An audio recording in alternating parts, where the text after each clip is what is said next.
সবাইকে good morning. আমার নাম চন্দ্রানী দাস, আমি ক্লাস 8 আমার টপিক হচ্ছে এবং তার উৎস। বিগত কয়েক দশক ধরে পৃথিবীর তাপমাত্রা বৃদ্ধি পাচ্ছে। এই ঘটনাকেই বলে বিশ্ব উষ্ণায়ন। বিশ্ব উষ্ণায়নের প্রধান উৎস হল গ্রিনহাউস গ্যাস। গ্রিনহাউস গ্যাস কি জানতে গেলে আমাদের এটা জেনে নিতে হবে যে গ্রিনহাউস কি। গ্রিনহাউস হচ্ছে একটি কাচের ঘর, এর মাধ্যমে শীতপ্রধান অঞ্চলে গাছকে বাঁচানো হয়।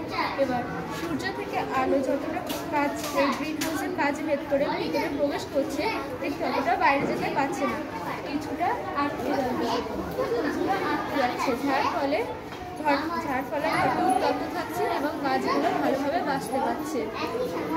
এবার আমি তোমাদেরকে জানাবো যে গ্রিনহাউসের সঙ্গে পৃথিবীর সম্পর্ক কি।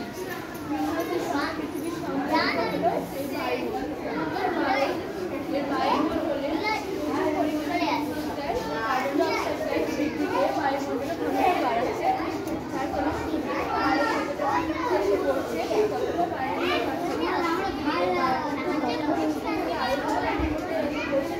বাইরে যেতে পারছে না।